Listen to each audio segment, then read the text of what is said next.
tapi yang dia kira pakai diundang di istana. tadinya iya dulu. Kalau dia juga sama Pak Bowo. Kamu kalah deh.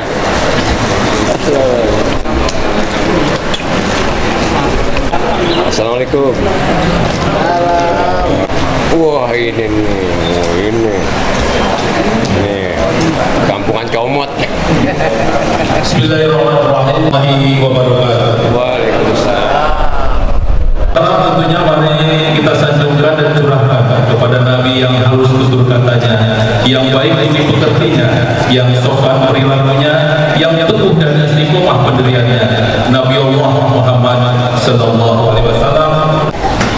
Hadirin yang dirahmati Allah, hari ini Sabtu 2 November 2024 kita akan mengadakan dua acara sekaligus, baik Asuli Ormas Malakasari dan Suling DMI cabang Durensawi di masjid yang kita cintai, yaitu Masjid Jami Al-Munawwarah.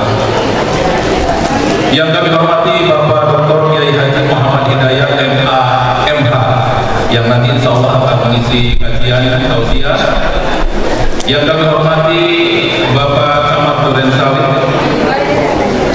Yayasan Al-Munawwarah beserta Ketua TKM dan pengurusnya. Yang kami hormati Bapak Dr. Andes Kiai Haji Nurul Gulam. Yang kami hormati Bapak Kiai Haji Tobri Hasan beserta seluruh pengurusnya DMI.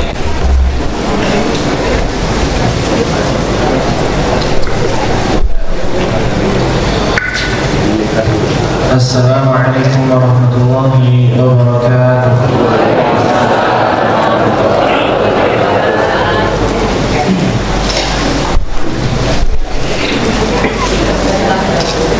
أعوذ بالله من الشيطان الرجيم. بسم الله الرحمن الرحيم.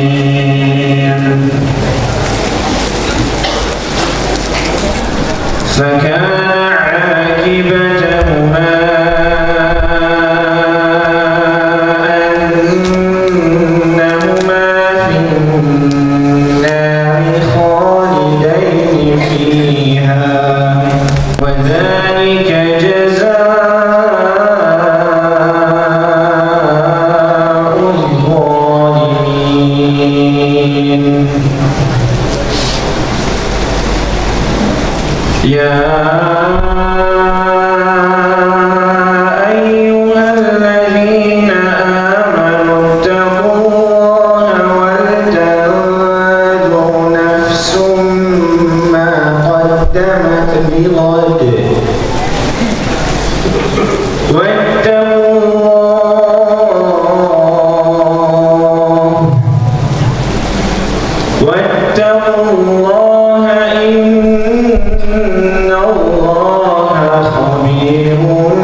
Bismillahirrahmanirrahim. Assalamualaikum warahmatullahi wabarakatuh. Alhamdulillah, alhamdulillah rabbil alamin. Assalatu wassalamu ala asyrafil mursalin wa ala alihi wa ashabihi rasulillah ajmain. Asyhadu an la ilaha illallah wahdahu la syarika lah wa asyhadu anna sayyidina Muhammadan abduhu wa rasuluhu la nabiyya ba'dah. Amma ba'du, yang sama-sama kita hormati Ustaz kita Buya Gada, yaitu Bapak Kiai Alhamdulillah beliau sudah bersama-sama kita di masjid hari ini. Yang kami hormati Bapak Ketua dari Jakarta Timur atau yang mewakili, yang kami hormati Bapak Camat Durensawit, yang kami hormati Ketua DNI Durensawit dan Ketua DNI Malakasari Bapak Eman Sulaiman, yang kami hormati Bapak-bapak, Bapak Lurah Malakasari beserta dengan perangkat RW dan RT-nya yang berada di lingkungan masjid khususnya. Dan yang kami banggakan dan kami muliakan Bapak-bapak, Ibu-ibu, jamaah Forkomas dan DNI Durensawit yang alhamdulillah yang sudah melangkahkan tangan kakinya, mengayunkan tangannya dari rumah dengan satu niat, yaitu ikhlas untuk mendengarkan tausiah dan sekaligus silaturahmi bersama jamaah yang berada di lingkungan Durensawit dan khususnya Malakasari. Insya Allah Allah selalu akan membalas langkah-langkah ataupun niat itu, mudah-mudahan selalu diberkati Allah Subhanahu wa taala. Amin ya rabbal alamin. Puji dan syukur marilah kita sama-sama manjatkan kehadiran Allah Subhanahu wa taala atas rahmat dan karunia-Nya. Pada saat ini kita bisa bertemu kembali dalam suasana yang sangat mengharukan barangkali, atau yang sangat gembira, yang barangkali selama ini kita belum pernah ketemu secara bersamaan di Masjid Al-Munawwar ini. Alhamdulillah dengan izin Allah Subhanahu wa taala pada hari ini kita dipertemukan dalam ruangan ini dalam rangka pencatatnya itu ikhlas. Amin ya rabbal alamin.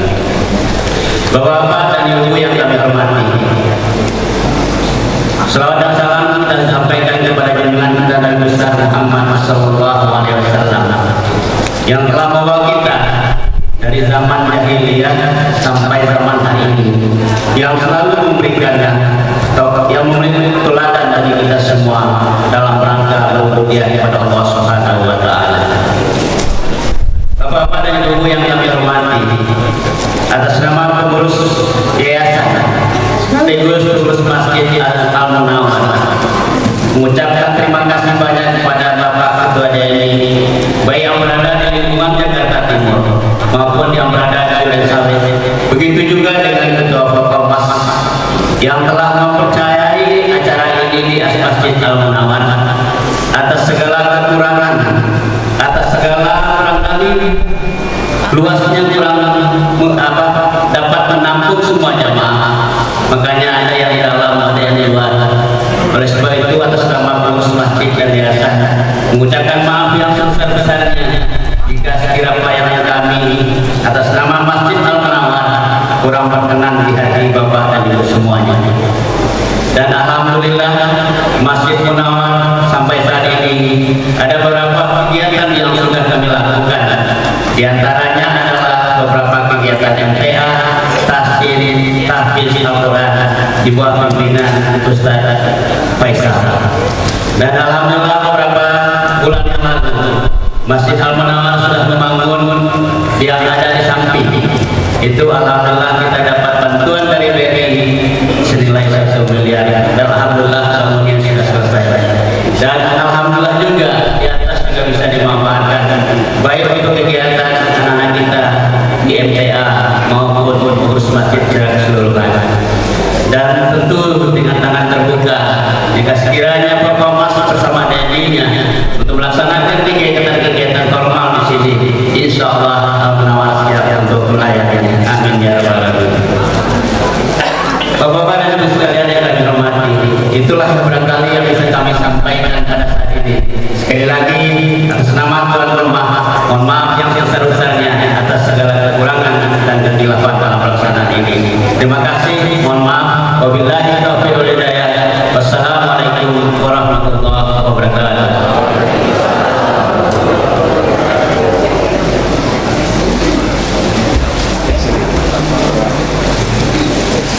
Terima kasih. Hadirin yang dirahmati Allah, jamaah Forkomas dan jamaah DNI yang dimuliakan. Selanjutnya adalah sambutan Ketua Cabang PMI Durensawit kepada Bapak Kiai Haji Taufik Hasan.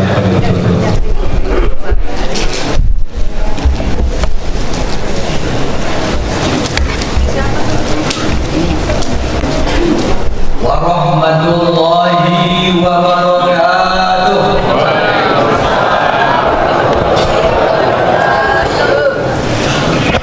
Alhamdulillahil qail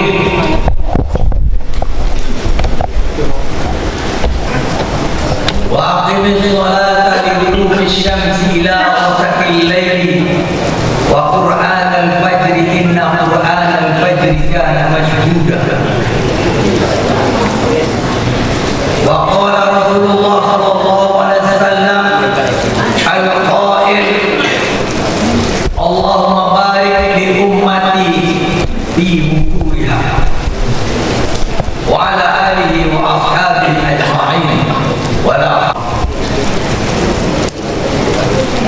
yang sama-sama kita hormati, kita muliakan Sahibul Bait, tuan rumah, jajaran Masjid Al-Munawwar, baik itu dari jajaran yayasan maupun GKM serta adalah majelis jamaah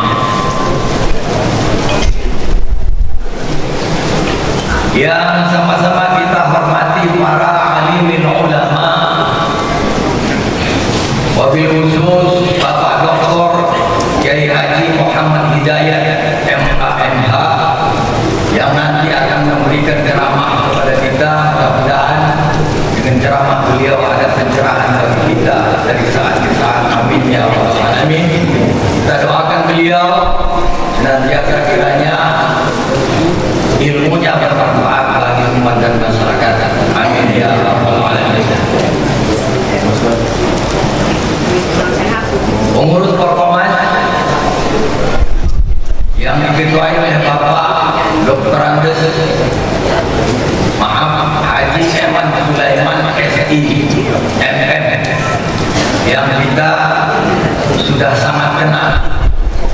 Ada teman saya orang Betawi, ketika bicara orang terkenal, kalau nyari dia gampang. Kenapa? Jangan kagak nanya sama orang, nanya sama ayahnya dikasih tahu.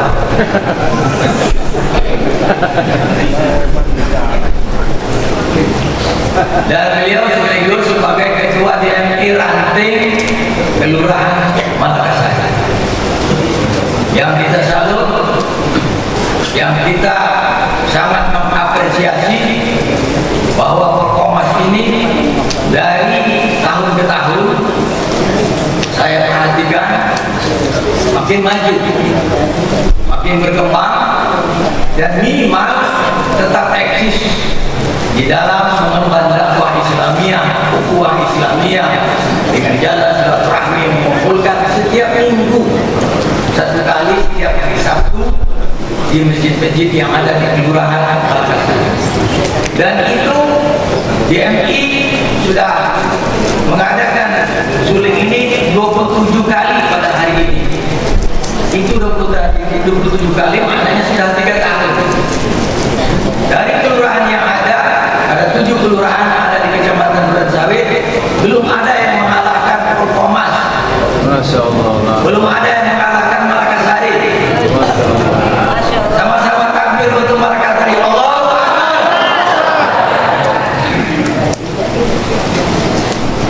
Yang sama-sama kita hormati juga, kita muliakan para tokoh masyarakat, para ketua-ketua masjid DKM yang ada di Makassar khususnya, dan mungkin juga ada ya pasti saya lihat ada satu dua dari kelurahan-kelurahan lain DKM yang hadir pada kesempatan ini. Pak Camat dalam WA terakhir dengan saya mau hadir, tapi tidak tahu apa sebabnya. Tapi pernah saya dengar kalau hari Sabtu, karena kita pernah mengadakan hari Sabtu di Baitul Tahmid, beliau mengatakan kalau setiap kegiatan. Cuma secara organisasi biasanya bisa didelegasikan kepada orang yang di bawah. Allah alam, kita doakan semoga camat dalam keadaan selamat. Ya, alhamdulillah. Begitu juga Lurah. Para LMK yang ada di Kelurahan Magasari, bapak-bapak, ibu-ibu, hadirin hadirat, tidak saya sebutkan namanya satu persatu, namun tidak mengurangi rasa hormat dan takzim saya. Singkatnya, saya mengucapkan terima kasih kepada tuan rumah, kepada Forkomas yang telah dapat untuk sama-sama mengakomodasi kegiatan ini secara bersinergi, yakni berkolaborasi antara DMI, cabang Sawit, istilahnya masih suling, sedangkan Forkomas itu kasuling. Jadi suling dengan kasuling digabung pada hari ini, alhamdulillah saya melihat, karena sudah 3 tahun saya perhatikan bahwa kehadiran jamaah, kehadiran masyarakat itu juga sangat bergantung kepada besar kecilnya masjid, sangat bergantung juga kepada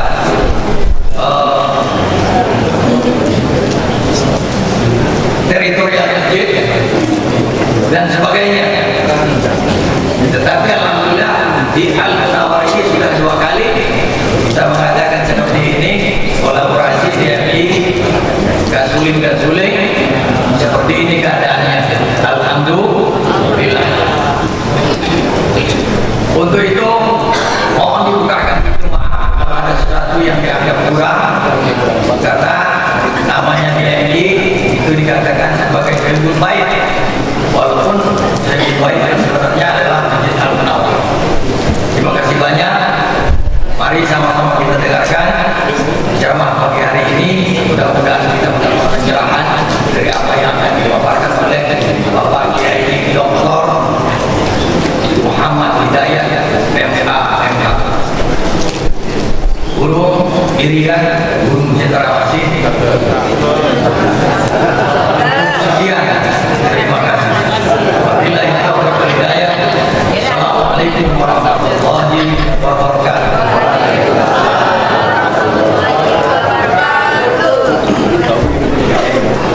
Ya, terima kasih kepada Ketua DMI ya, cabang Sawit. Allah akan memudahkan baginya jalan menuju surga. Hadis riwayat Muslim. Amin ya rabbal alamin. Di mana saatnya kita simak bersama tausiah yang akan disampaikan oleh Al-Mukarram Bapak Dr. Kiai Haji Muhammad Hidayat MA. Bismillahirrahmanirrahim. Assalamualaikum warahmatullahi wabarakatuh.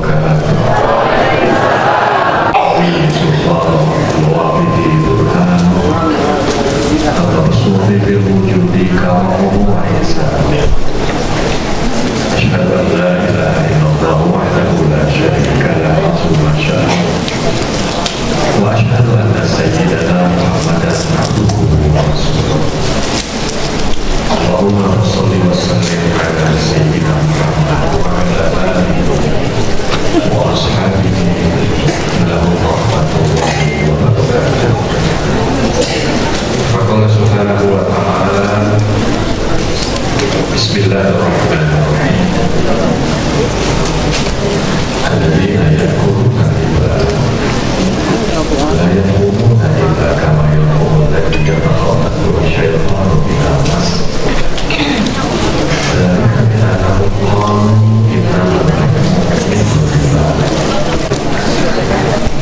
Yang saya hormati, kita muliakan para ulama, pimpinan Dewan Masjid Indonesia Duren Sawit, Makassar. Wabil khusus juga yang kita hormati pimpinan Forkomas, sekaligus juga Sohibul Bait, Sohibul Hajah, Sohibul Masjid, Bapak Jeffrey, dan sahabat saya lama ini.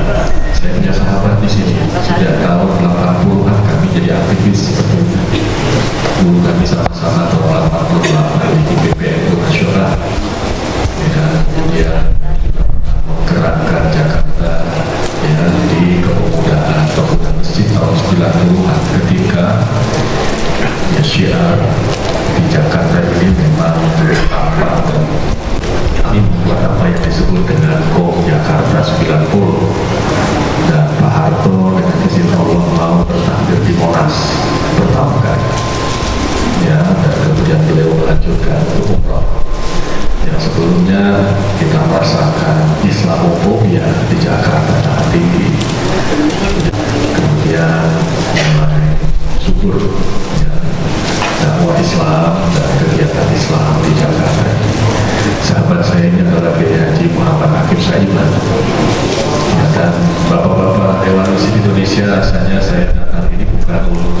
berceramah dan bersilaturahim dengan Dewan Masjid Indonesia Jakarta. Dan saat ini saya juga di Dewan Masjid Indonesia Pusat bersama Pak JK dan sahabat saya Sekjen Rahmat Hidayat. Tadi Pak Jekri menyebut itu nama sahabat saya itu Rahmat Hidayat, ya Sekjen Dewan Masjid Indonesia Pusat, sedangkan saya Muhammad Hidayat. Baik, pagi ini izinkan saya untuk mengisi silaturahim dengan para mukarram, para bapak, terutama ini ibu-ibu, ini emak-emak yang saya lihat semangatnya luar biasa. Kalau sudah amin dan fiku, tausiahnya selesai. Belum mulai. Baik, banyak orang punya persepsi Al-Quran tidak memberikan perhatian pada persoalan ekonomi. Kita telah terinfiltrasi oleh paham Snowbronya yang mengatakan bahwa Islam itu hanyalah agama religi. Ya, Islam itu gak ada kaitan dengan persoalan-persoalan ekonomi, sosial, budaya, hukum, dan lain-lain. Bahkan beliau sengaja membuat akronim Islam itu sebatas ISLAM. Islam itu kan cuma Islam, subuh, lohor, asar, maghrib. Jangan berbicara persoalan lain di masjid, karena masjid adalah tempatnya sholat. Dan doktrin itu sepertinya masih kuat, masih berpengaruh di berbagai tempat-tempat ibadah di mana kita. Padahal Bapak Ibu sekalian, Al-Quran pertama saya ingin sampaikan lebih dari 600 ayat berbicara tentang persoalan ekonomi. Yang kedua, ternyata ayat Al-Quran yang paling panjang itu ayat yang ada di dalam surah Al-Baqarah 282, hampir 1 halaman. Yang biasanya ayat-ayat Al-Quran itu kan ringkas, pendek, normatif sekali. Tapi satu ayat ini itu berbicara tentang transaksi hutang piutang. Ya ayyuhalladzina amanu idza tadayantum bidaynin ila ajalin musamma faktubuhu. Panjang sekali ayat ini. Ya, perlunya hutang itu dicatatkan, perlunya ada 2 saksi, perlunya ada legal document, perlunya bahkan KTP, ada pencatat hutang. Kalau profesi notaris di Eropa baru dikenali abad 17, maka abad kelima ketika Al-Quran turun itu sudah disebut profesi penulis hutang, penulis transaksi, KTP. Itulah yang menginspirasi bangsa Eropa kemudian mengenal apa yang disebut dengan notaris yang melakukan aktivitas notarial. Dan di ayat ini juga kalau kita berbicara jauh ke depan perspektif ayat ini, bahwa memang transaksi hutang piutang itu menjadi persoalan besar dunia. Ini bukan persoalan individu. Jadi hutang piutang ini juga menjadi persoalan antar negara, persoalan internasional, persoalan masyarakat dunia. Maka gap antara negara-negara yang berkembang atau negara-negara miskin dan negara-negara yang maju itu karena persoalan hutang. Yang berikutnya, kalau ada yang mengatakan gak ada kaitan Islam dan ekonomi, Bapak Ibu sekalian, saya yakin sebagian kita anak-anak kita itu duduk di berbagai lembaga pendidikan. Ya, saya yakin di hadapan saya juga ini banyak sekali senior-senior, mungkin ada guru-guru yang mohon maaf saya duduk di atas, tapi karena diminta duduk di atas, ya karena kaidahnya kan apa-yin. Jadi tamu itu seperti mayat, disuruh berdiri ya berdiri, disuruh duduk ya duduk, disuruh kultum ya kultum, disuruh selesai ya selesai. Ya saya mau izin, ini mohon maaf kalau saya di atas Bapak Ibu sekalian. Kalau saya menulis seperti ini, Bu. Huruf apa, Bu? Ya, saya nanya ibu-ibu dulu ya, Pak. Ini?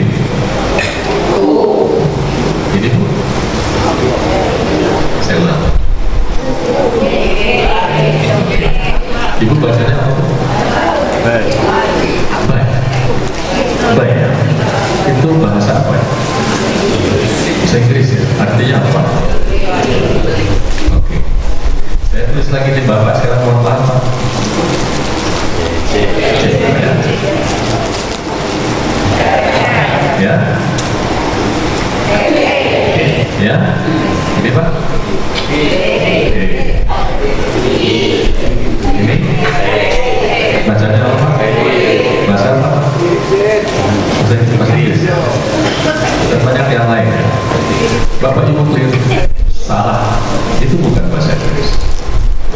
bahasa Al-Quran.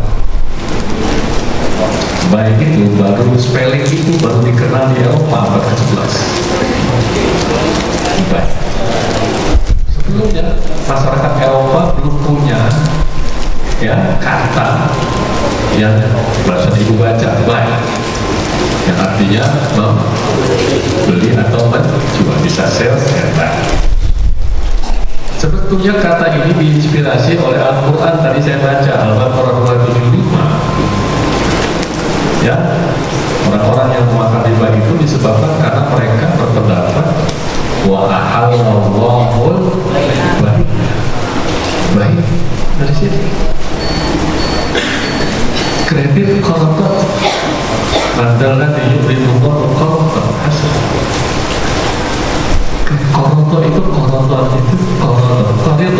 itu artinya pinjaman. Dan banyak lagi suku kata yang sebetulnya ini sumbangan Al-Quran, sumbangan ekonomi Islam pada peradaban ekonomi dunia. Kalau kita belajar ilmu marketing sekarang ini, ada teori ya di abad 21 ini dianggap sebagai teori sangat penting dalam ilmu marketing, yaitu trust marketing theory. Ya. Ternyata kalau kita pelajari dasar-dasarnya itu berasal dari abad ke-5. Siapa abad ke-5 tokoh besarnya? The Prophet Muhammad sallallahu alaihi wasallam. Nabi Muhammad sallallahu alaihi wasallam.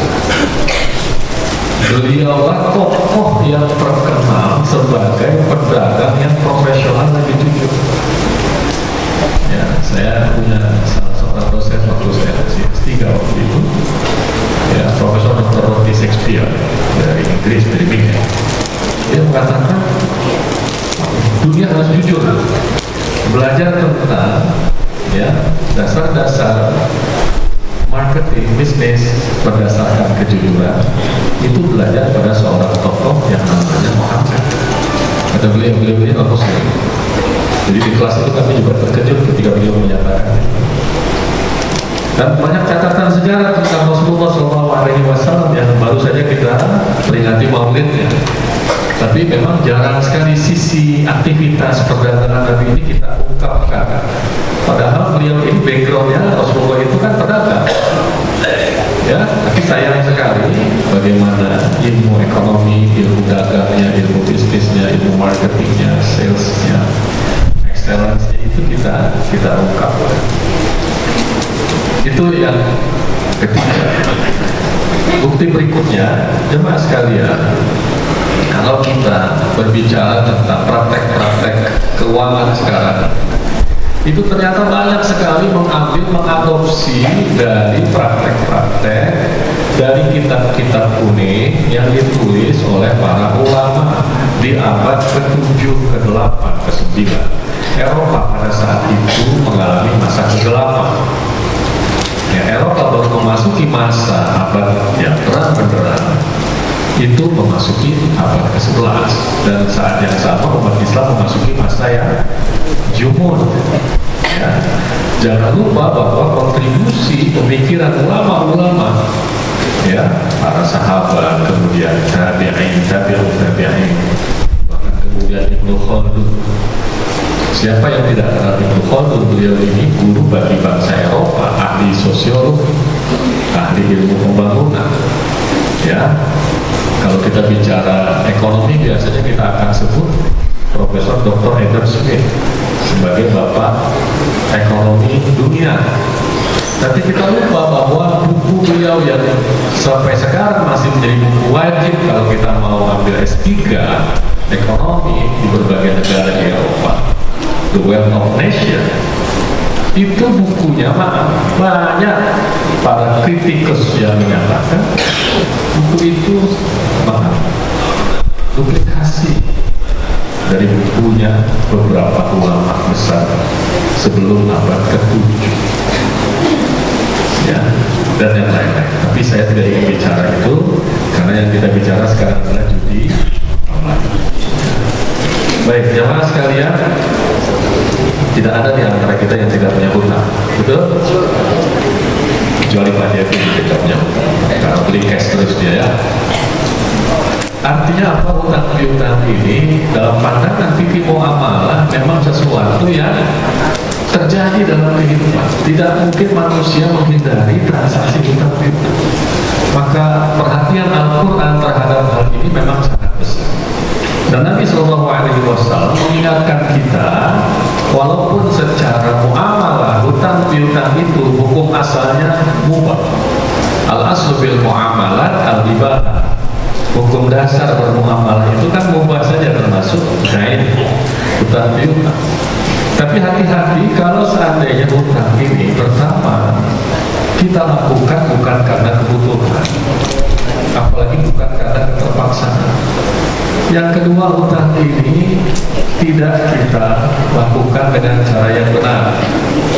Ya, ada unsur riba di dalamnya. Kemudian yang ketiga, hutang ini ya sebetulnya kita tidak punya kemampuan untuk membayar. Nah, ini akan jadi persoalan besar. Lebih-lebih kalau hutang itu sudah masuk dalam perangkat ribawi. Saya baca tadi pembukaan tausiah singkat saya. Ini kan kutub yang banyak. Kalau kutub itu kan kuliah terserah antum gitu ya. Jadi kalau 15 menit boleh ya, sengaja boleh. Saya terjemahkan saja, saya yakin semua kita sudah mendengar ayat ini. Orang-orang yang memakan riba, ya, yang mengambil riba, mereka tidak akan bisa berdiri kecuali seperti berdirinya orang yang kemasukan setan lantaran penyakit gila. Coba kita bayangkan, ya, orang yang kemasukan setan lantaran penyakit gila. Apa sebabnya? Kata ayat ini disebabkan karena mereka mengatakan bahwa riba itu boleh, riba itu menjadi kebiasaan kan? Ya, wahalallahu riba, padahal Allah menghalalkan jual beli dan mengharamkan riba. Saya ingin ilustrasikan ayat ini secara mungkin lebih sederhana. Ya, saya tatap di sebagian komplek kita ini, rumahnya kan 2 lantai ya. Jadi kalau seandainya pagi hari Senin besok kita kebetulan libur atau kita sudah pensiun, kita naik di balkon atas, kira-kira jam 6:30 kita lihat ke bawah ke jalan, itu banyak orang yang berjalan untuk ke mulut ya depan jalan untuk menunggu angkot, ya mungkin naik kendaraan dan lain-lain, ya bekerja, yang sekolah, yang mungkin berdagang, yang mungkin mengajar, ya. Kita lihat dari balkon kita, ya. Tapi ada mungkin, maaf, orang yang kurang waras yang lewat di depan jalan rumah kita di atas, ya. Kalau orang kurang waras itu jalan, maka dia bisa ke kanan, ke kiri, ke depan, ya. Ini bukan lagu senang, ya. Bisa juga dia terjeblos ke selokan, betul ya?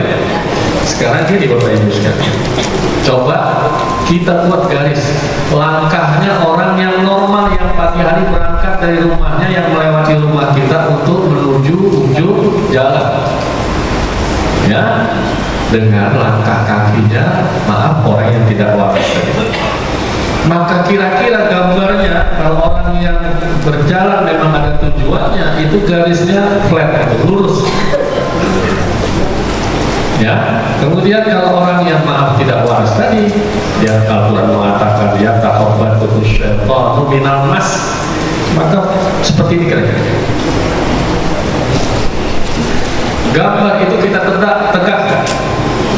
Kita lihat apa ya menjadi gambar dari kaki mereka. Apa yang kita lihat? Bahwa grafik orang yang normal itu grafiknya stabil, tapi langkah kaki orang gila itu tidak stabil. Jangan bicara stabilitas ekonomi makro dunia. Kalau seandainya dasar ekonomi dunia itu riba, jangan kita berharap secara pribadi kita akan hidup kita ini tenang, nyaman, stabil, ibadah kita jalan, aktivitas ya masyarakat kita jalan. Kalau seandainya kita terperangkap pada faktor riba itu.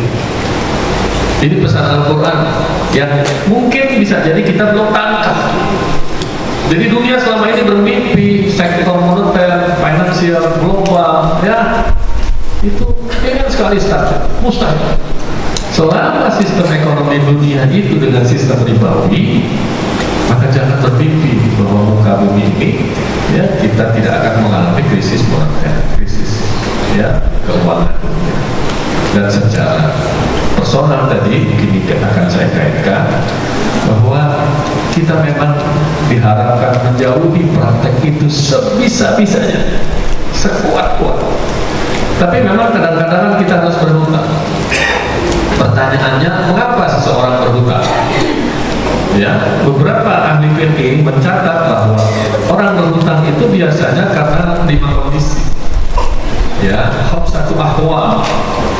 Kita ini ngutang, ya, itu karena biasanya 5 alasan. Yang pertama, lil-daruri, karena terpaksa. Seorang berhutang karena terpaksa. Dia harus membeli obat, dia harus ke rumah sakit. Ya, anaknya sudah masuk rumah sakit tapi belum ada dana untuk membayarnya. Padahal rumah sakit sekarang komersial ya, katanya gitu ya. Belum masuk store dulu gitu ya. Dia pinjam. Yang kedua, ada orang meminjam itu karena lil hajah, karena keperluan. Kalau darurat itu ini orientasinya maaf pada nyawa, ya, pada ya sesuatu yang bisa membahayakan tubuh, itu darurat. Sedangkan lil hajat itu lebih rendah ya, karena keperluan yang memang kita perlukan. Misalnya apa? Anak kita mau sekolah tapi dia bilang nggak mau sekolah, guru sudah minta untuk bayaran yang belum dibayar, terluka 3 bulan harus dibayar. Itu lil hajat, itu bukan lil darurat. Kedua karena ini biasanya. Yang ketiga, ada yang namanya dikrar, kebiasaan. Utang itu karena kebiasaan. Ya, pagi-pagi jam 7:30 datang tukang kredit, biasanya dari Tasik. Indonesia ini kan punya kultur ekonomi masing-masing. Kalau tukang cukur mana?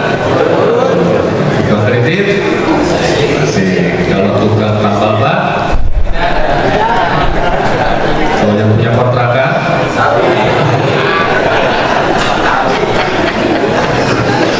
ini Indonesia ya, tidak bermaksud untuk menghina, tidak, tapi memang kita punya kultur masing-masing ya. Kalau punya warung-warung makan biasanya orang harus dijaga banyak. Baik, jadi pertama, yang ketiga adalah karena kebiasaan ya. Tukang kredit bilang, Bu, kan pancinya udah lunas, ini saya bawa piring ya, piring utang gitu ya. Ya, padahal bapaknya juga nggak tahu punya utang gitu ya. Lunas piring, dia bilang termos aja ini. Termos, itu kebiasaan. Bu, saya ingin informasikan bahwa berhutang itu ibu bukan hak ibu harus izin suami. Karena yang memberi nafkah itu adalah suami, walaupun hutangnya hutang termos. Ya, kecuali kalau suaminya memang luar biasa. Pokoknya ibu boleh hutang apa saja, tapi ibu yang bayar ya. Nah, itu. Jadi hati-hati, hutang ini bisa menjadi kebiasaan. Ya, itu bisa menjadi penyakit psikologis. Tagihan. Ada ya semacam kalau nggak hutang tuh kok nggak enak gitu. Ada yang sudah seperti itu. Ya. Bukan hanya nggak abdul, pokoknya nggak nyaman aja kalau nggak hutang. Itu dikor, hati-hati. Kemudian yang ketiga, yang keempat, ini juga yang lebih tidak baik. Al-istinta, hutang untuk bermewah-mewah. Ya, jadi demi lifestyle gitu ya, demi supaya temannya bilang wah hebat ini gitu ya, dia mau hutang. Kemana ditraktir gitu ya, semua makan padahal traktir ke warnet gitu. Ya, jadi istinta gitu yang berlebih-lebihan, ya berfoya-foya. Ya. Dan ada satu hadis Nabi yang kelima, ini hati-hati, al-istimta. Istimta itu bahasa sederhananya pengen jalan pintas. Ya, seorang menganggap rezeki Allah terlalu lambat, jadi harus dia percepat untuk memenuhi keinginannya. Keinginan itu arad ya. Sedangkan keperluan, needs itu hajat. Beda apa Bu antara keperluan dan keinginan? Ada bedanya kebutuhan dan keinginan? Ada ya? Kalau kebutuhan itu ada batasnya. Tapi kalau keinginan tidak ada batas. Ya. Want, arad itu unlimited, sedangkan hajat needs itu limited. Umumnya kita itu bukan karena kebutuhan, tapi karena keinginan. Belum saatnya dia punya mobil, dia istiqomah, nekat dia leasing mobil. Padahal mungkin dananya dia tidak bisa mengcover untuk membayar cicilan. Nekat dia, maaf, belum siap jadi pemimpin, bayar dia untuk kampanye kemana-mana. Gak ada di Indonesia, gak ada. Tapi bulan sawit gak ada sih. Ya. Nekat dia ingin jadi pegawai, banyak orang dapat istiqomah. Karena hati-hati dengan istiqomah ini, karena bisa menjerumuskan kepada kehidupan yang membahayakan. Ya, biasanya hutang ini umumnya salah satunya karena faktor istiqomah. Dan masalah hutang ini jamaah sekalian adalah persoalan yang luar biasa sekarang di Indonesia. Saya mungkin ingin menyampaikan data resmi dari OJK ya, sampai Juni 2024 total pinjol ya itu sekarang sudah 69,39 triliun ya, yang legal dan yang ilegal. Dan kita ingin bicarakan sekarang yang ilegal dan yang riba. Ini persoalan yang harus kita pikirkan sama-sama. Rasulullah hati dalam berhutang. Ya, Nabi mengajak kita untuk bertransaksi itu dengan niat yang baik, dengan cara yang baik. Ya. Allah terus mencurahkan rahmatnya kepada ya, elegan ketika dia menjual. Kalau jadi penjual, dia bersikap sabar, baik, benar. Ya. Idza syara, ketika ia menjual, ia bersikap baik, ia bersikap benar. Ketika menjual misalnya ia tidak berbohong, ya, kalau memang produknya dari ya Cirebon, ya bilang aja dari Sorbon, gitu ya, bukan Sorbon Prancis tapi Sorbonnya Indonesia, Jawa Barat kan. Kalau memang produk itu katakanlah baru bisa dikirim lusa, dia dikirim besok lusa. Ya, kadang-kadang ada orang yang jualan itu over ya, offside ya. Dan sekarang ketika membeli juga baik hati. Ya, umumnya kita ini kalau bapak ini jarang-jarang pengen temenin ibu-ibu ke tempat ya. Kenapa Pak? Males Pak. Ya. Ibu mau beli hijab, ya Pak. Bapak temenin nggak Pak? Ya. Kenapa Pak? Males Pak. Ibu-ibu itu Masya Allah extra time ya. Tamsit belum dibuka sampai tutup itu jilbab berapa tuh? Masih keliling aja itu ya. Tapi bukan mama sini, Masya Allah. Mesin ini mah luar biasa. Enggak lah, paling yang besok 1, 2, 3 aja. Kadang-kadang dipilih sana pilih sini ya. Dan ibu biasanya kan memang salah satu kenikmatannya itu ya, ini kenikmatan ini ibu ya. Kalau nawar itu kan nikmat ya. Ini berapa Pak? Dia bilang, oh yang ini 100.000. Gimana kalau 15.000? Tinggal bapaknya sebelahnya ya Pak. Dan kita mau tinggal istri saya, istri kita nggak tinggal, kita juga malu gitu ya. Dan mudah belajar masih. Jangan seperti itu. Apalagi kalau penjual produk-produk yang mungkin sifatnya ya murah, gitu ya. Mereka juga mungkin untungnya tidak seberapa. Gitu ya. Maka kata Nabi, kalau Anda membeli, sebaiknya Anda tetap baik hati. Yang berikutnya juga dalam hutang piutang. Kalau Anda membayar hutang, itu juga dengan baik, dengan benar.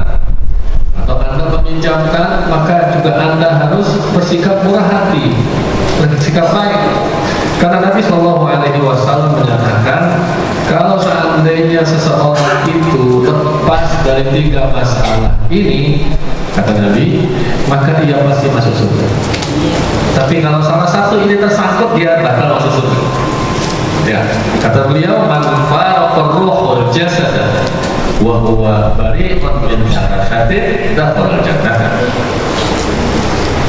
Siapa orang yang ruhnya terpisah dari jasadnya, artinya dia wafat, dan dia terbebas dari 3 persoalan ini, maka pasti dia masuk surga.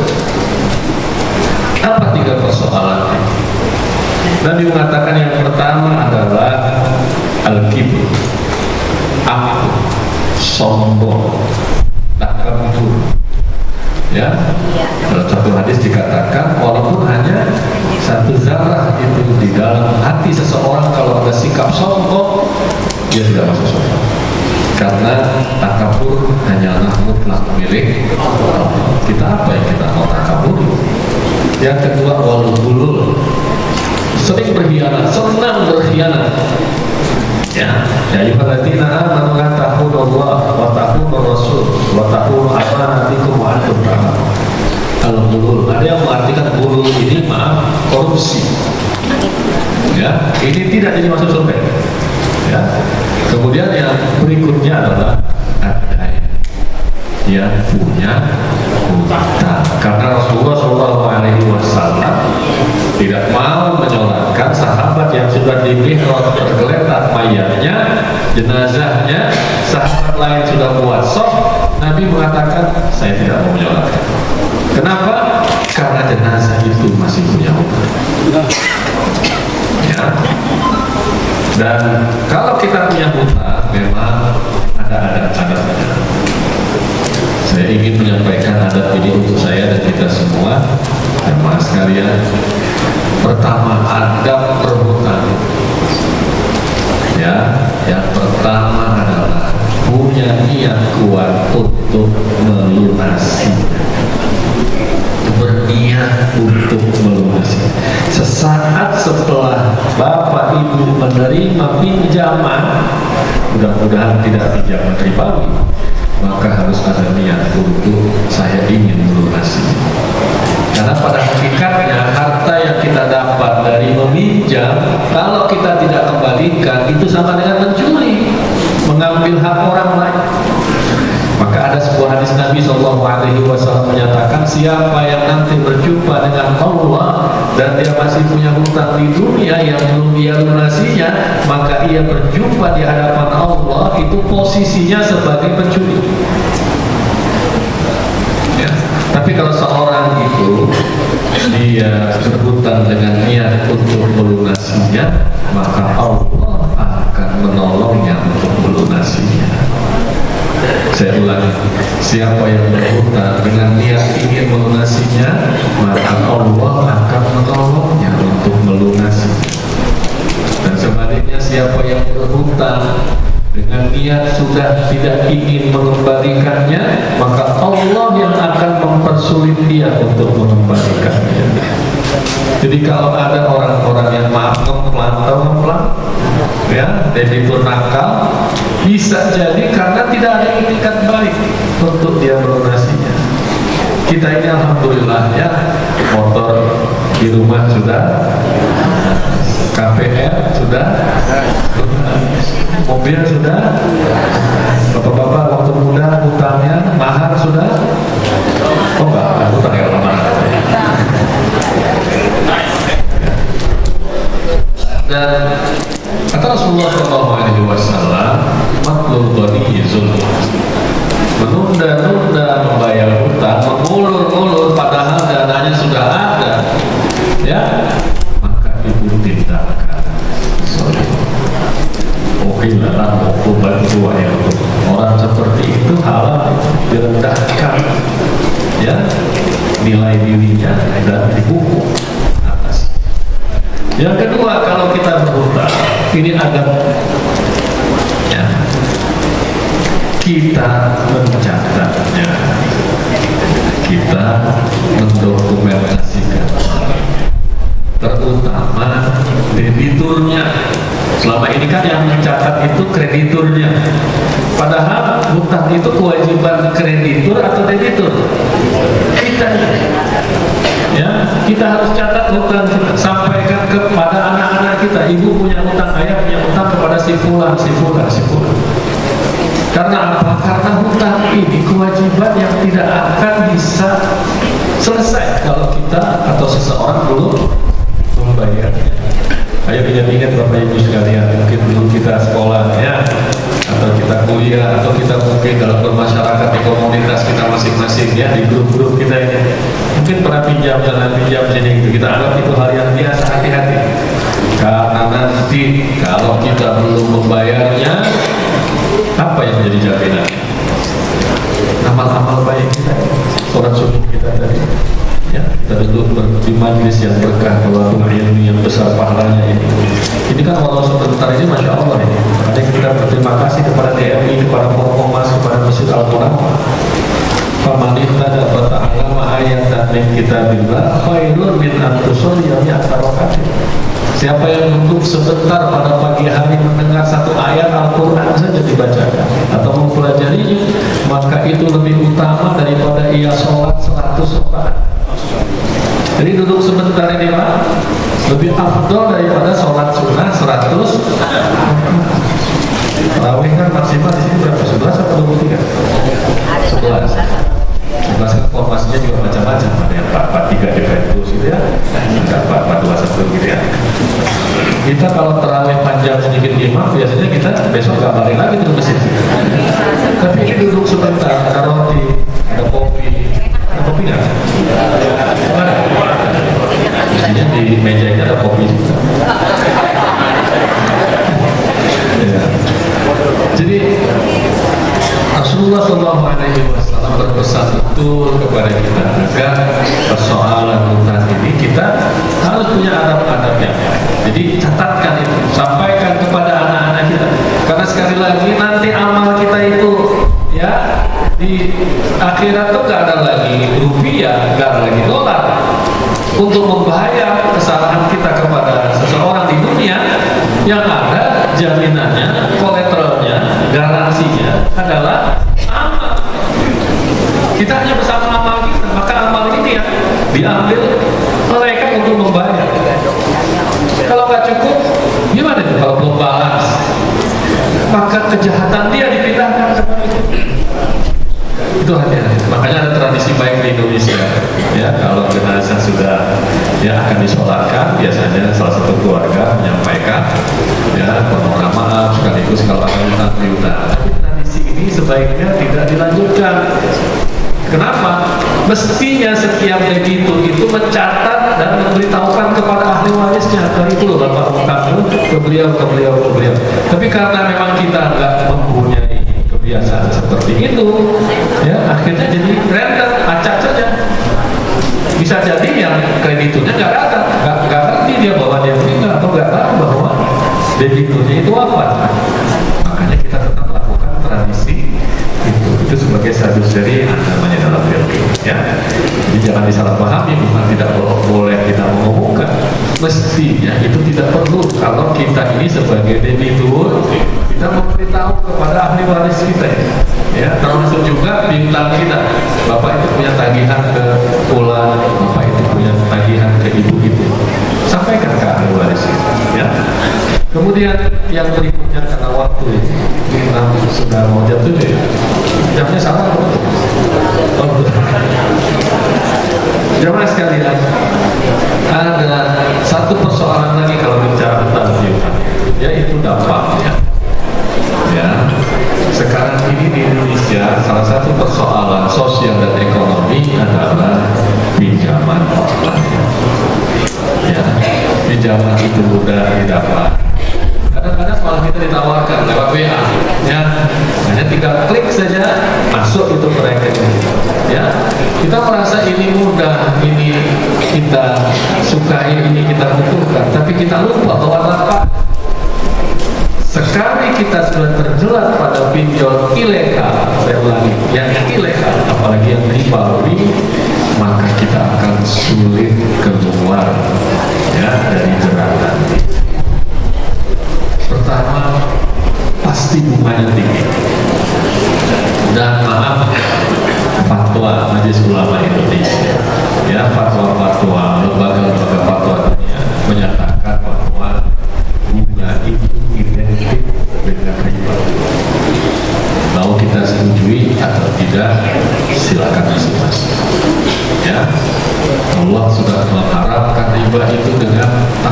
Allah yang luar biasa sahabatnya. Al-Quran itu dengan sistem tadrij, step by step itu menghilangkan transaksi riba dari kehidupan di awal Islam.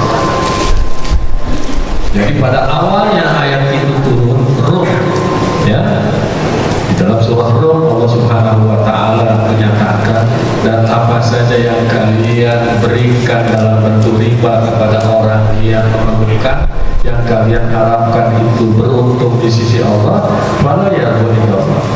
Ayat ini mengisyaratkan kalau kita berniat baik atau kita pikir dia dengan meminjamkan dengan cara riba kita menolong, kata Al-Quran tidak. Bukan dengan cara itu. Kalau kalian ingin menolong mendapatkan fadilah, bukan dengan cara itu. Itu ada cara lain. Ya, Al-Quran di ayat itu menyebut bahwa antai itu zakat. Ya, salah satunya adalah kalau kalian menunaikan zakat. Beberapa bulan kemudian turun lagi ayat Al-Quran, tapi belum mengharapkan. Ya, dalam surah An-Nisa 161. Allah mengungkapkan, ingat, salah satu praktek ekonomi bangsa Yahudi yang melakukan itu adalah mereka memakan riba. Wa akhdihimur riba wa qadnuhum. Padahal telah dilarang kepada mereka.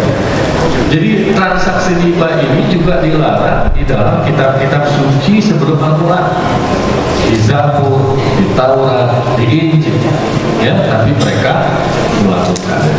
Ketika turun ayat ini, para sahabat mulai merasakan, ya, persifatan riba ini pada praktek ekonomi orang-orang Yahudi, sehingga mereka mulai menghindari praktek itu. Maka beberapa tahun kemudian barulah turun ayat Ali Imran, ya, di mana Allah mengatakan, ya ayyuhalladzina amanu la ta'kulu riba adhafan mudha'afan. Janganlah kalian orang-orang beriman mengambil riba, memakan riba yang berlipat ganda. Jadi kalau yang recehan, yang masih kecil-kecil masih ditoleransi, tapi kalau sudah nilainya besar, ribanya besar, maka itu dilarang. Sahabat-sahabat Nabi yang pengusaha-pengusaha itu mulai mereka menghentikan itu, ya, riba-riba yang besar. Karena Nabi SAW juga punya sahabat-sahabat investor, pedagang-pedagang yang sukses, Abdurrahman bin Auf, Abdullah bin Abbas dan lain-lain. Itu mereka pedagang-pedagang yang sukses pada masa itu. Kemudian setelah Nabi memondisikan agar sahabat meninggalkan riba, mulai mereka semua menjauhkan praktek riba, ya, tapi yang kecil-kecil masih terjadi. Turunlah ayat Al-Quran, surah Al-Baqarah 278, yang melarang riba, mau besar, mau kecil, mau jumlahnya banyak maupun sedikit.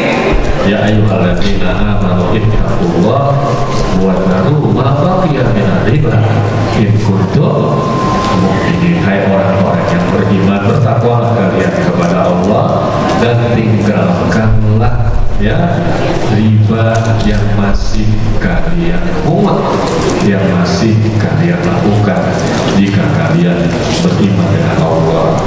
Jadi riba dikaitkan dengan ketakwaan, riba dikaitkan dengan keimanan. Jadi begitu sabarnya Allah, ya, mendidik kita menghindari riba, tapi sekarang justru kita apa, Bu? Banyak melakukan, bahkan lebih dari itu.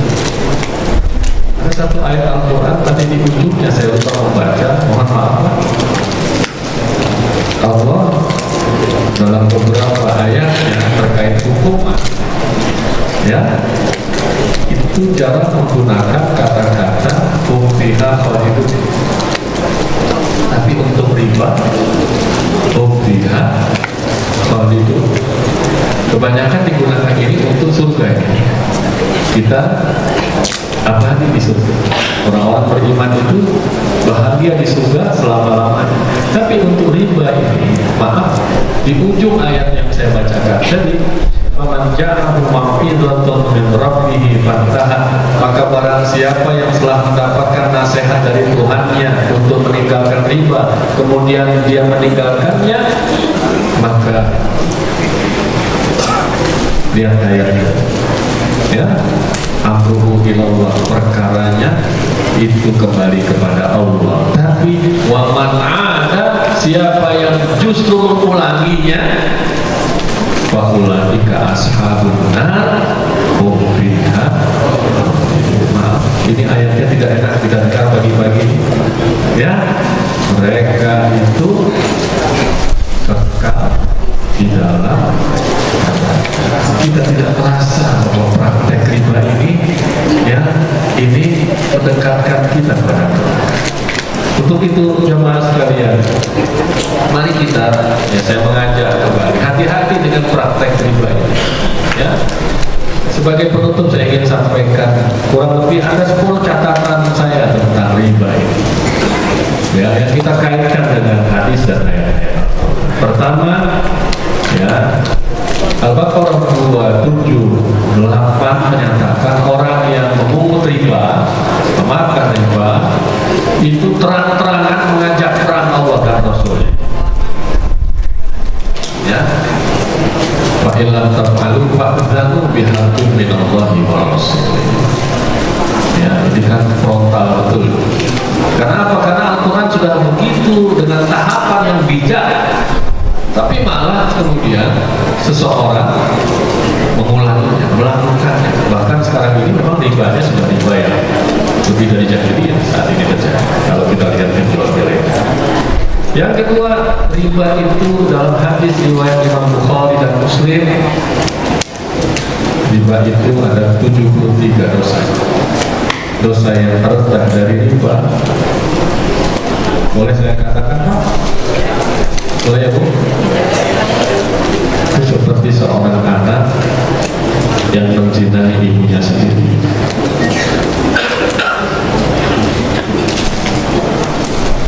Ya maaf saya katakan itu. Lihat nanti hadisnya Imam Bukhari, Muslim, hadis 2615. Yang ketiga, ya, hadis dari Imam Muslim nomor 89, pelaku riba itu dilaknat oleh Allah. Berikutnya, ya nanti lihat di hadis riwayat Ahmad dan Imam Baihaqi, ya, 1 dirham riba itu sama dengan dosanya 36 kali berzina. Lihat hadis Hakim dan Imam Baihaqi, riba yang paling ringan seperti saya sebutkan tadi. Ya. Kemudian tadi ayat saya bacakan Al-Baqarah 275 di penghujung, pelaku riba itu, ya, maka mereka itu ancaman kekal di neraka. Kalau seandainya riba ini sudah pinjol ilegal ini, ribawi ini sudah semarak, maka artinya kita semua telah menghalalkan Allah menurunkan semua azabnya ke muka bumi.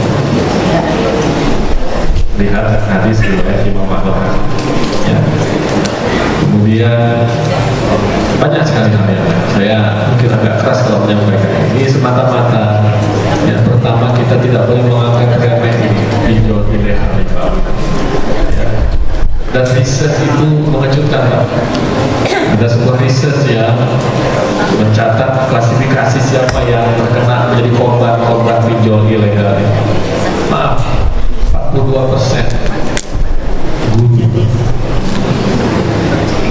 guru.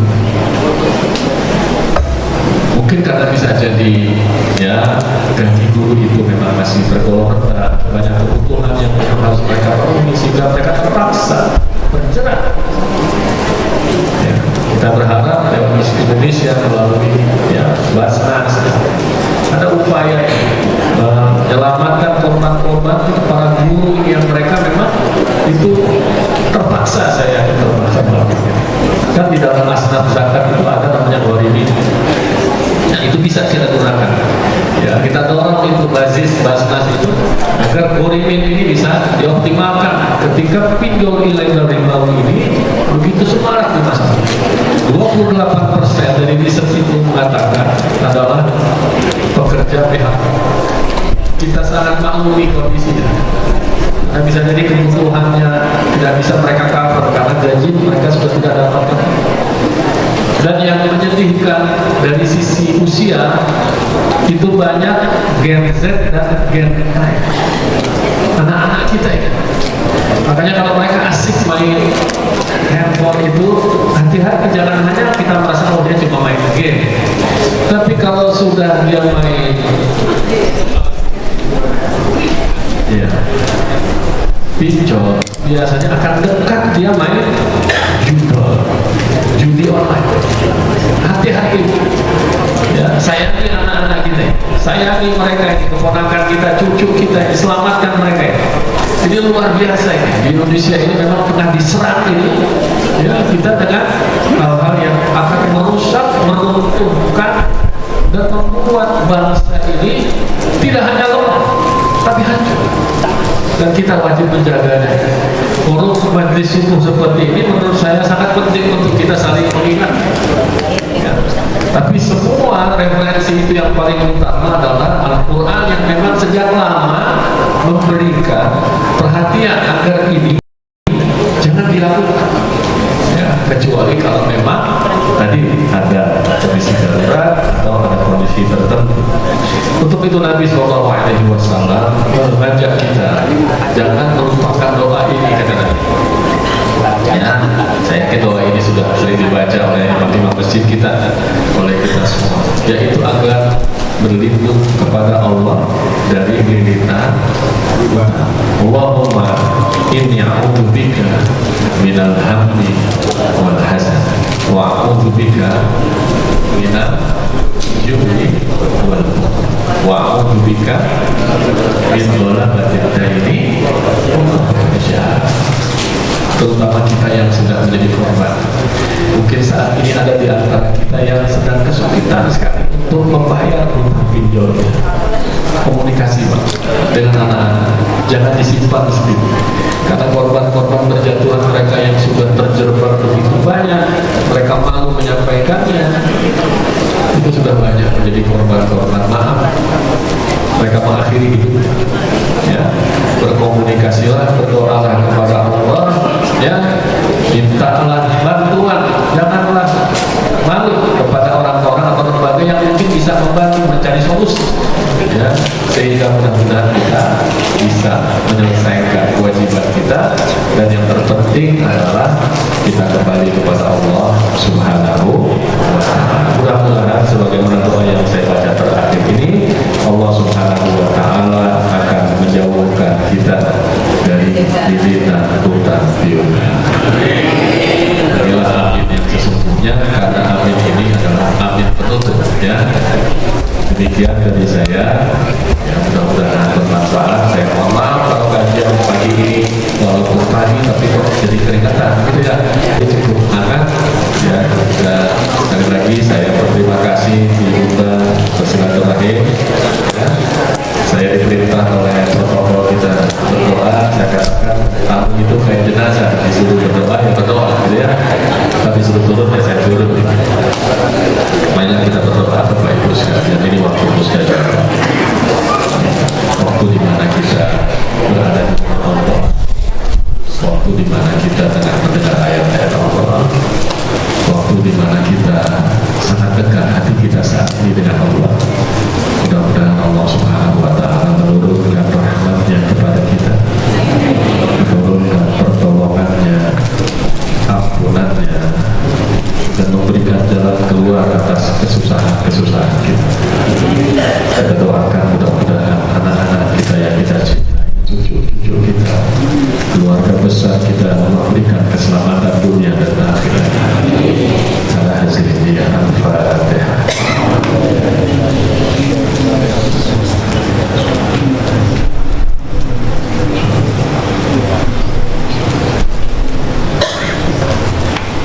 Mari kita angkat tangan kita. Semoga Allah mengizinkan. Bismillahirrahmanirrahim. Alhamdulillahirabbil alamin. Hamdan yuwafi ni'amahu wa yudafi niqamahu wa yukafi'u mazidah. Ya Rabbana lakal hamdu wa lakal syukru wa lakal fadlu wa lakal mannu kama yanbaghi li jalali wajhika wa 'azimi sultanika. Allahumma shalli ala Muhammad wa ala ali Muhammad. Rabbana ighfir lana wa li walidina warhamna warhamhum kama rabbawna shighara. Allahumma anta rabbuna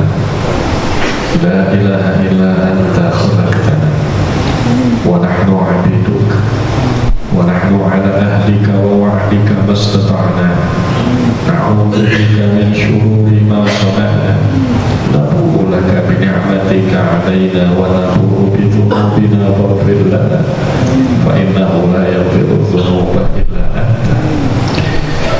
Ya Allah, ya Tuhan kami yang hadir di majlis subuh ini, di rumahmu ini adalah hamba-hamba. Engkaulah Tuhan kami, Engkaulah yang telah menciptakan kami. Ya Allah, kami menyadari begitu banyak karunia dan nikmat-Mu yang telah Engkau limpahkan kepada kami dan kepada orang-orang yang kami cintai. Namun sayangnya sampai saat ini kami belum menjadi hamba yang bersyukur kepada-Mu.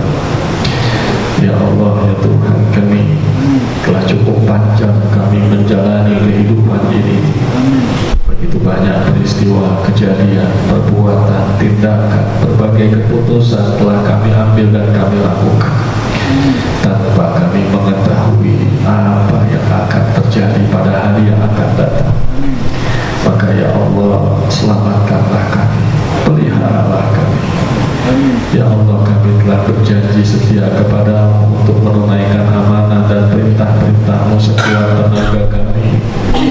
Namun sayangnya sampai saat ini begitu banyak amanah dan perintah-Mu yang belum juga kami tunaikan. Ya Allah, hamba-Mu ini masih sering berbuat dosa dan maksiat, padahal Engkau melihatnya, Engkau senantiasa menyaksikannya, Engkau berada di hadapan kami ketika dosa itu kami lakukan. Ya Allah, di saat ini kami memohon kehadiran-Mu. Engkau mengampuni kami, Engkau memaafkan kami, Engkau menghapuskan dosa-dosa kami, karena sungguh tidak ada yang bisa mengampuni dosa kecuali Engkau ya Rabbal Alamin.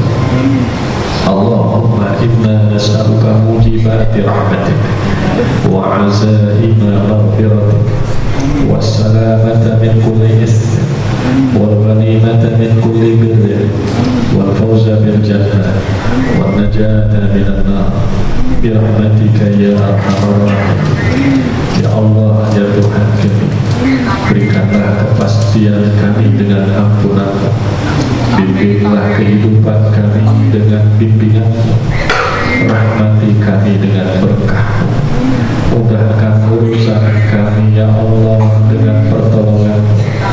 Berikan kepada kami rizki yang halal, yang luas, yang lapang, yang berkah. Dengan rezeki itu kami dapat beribadah dan mengabdi di jalan-Mu. Allahumma inna na'udzubika minal hammi wal hazan wal ajzi wal kasal wal bukhli wal jubn wal dhala'id daini wa ghalabatir rijal. Ya Allah, sungguh kami berlindung kepada-Mu dari hal-hal yang menyusahkan dan menyedihkan, dari sikap lemah dan sikap malas, dari penakut dan sikap bakhil. Ya Allah, kami berlindung kepada-Mu dari lilitan hutang dan penindasan orang lain. Allahumma ansuril Islam wal muslimin wahzul al-khazal al-muslimin wa dammir a'da'aka a'da'ad-din. Allahumma ansuril muslimina fi Palestin. Allahumma ansuril ikhwana al-muslimina fi Palestin. Allahumma ansur ikhwana al-muslimina fi Palestin wa fi Lebanon wa fi Yaman wa sa'iri budaya muslimin. Ya Allah, ya Allah, ya Tuhan kami masih menyaksikan penderitaan yang begitu berat yang dialami saudara-saudara kami di Palestina dan sekitarnya. Ya Allah, berikan pertolongan kepada mereka saudara-saudara kami, khususnya di Palestina, di Lebanon, di Yaman, dan negara-negara kaum muslimin yang saat ini mereka tidak bisa melakukan dan menjalankan kehidupan mereka beribadah kepada-Mu sebagaimana kami lakukan di Indonesia ini. Ya Allah, berikanlah keselamatan kepada umat Nabi Muhammad. Rahmatilah umat Nabi Muhammad. Berkatilah umat Nabi Muhammad. Tolonglah umat Nabi Muhammad. Ya Allah, ya Tuhan kami, berikanlah kepada kami keselamatan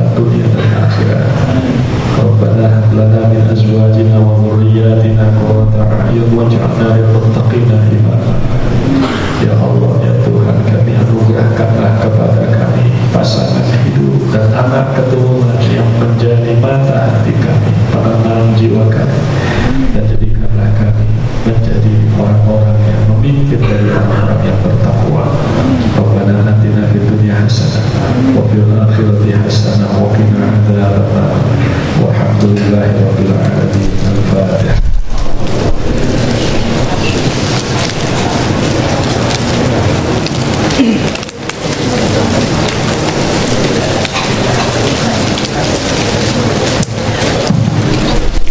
Ya baik, terima kasih kami sampaikan kepada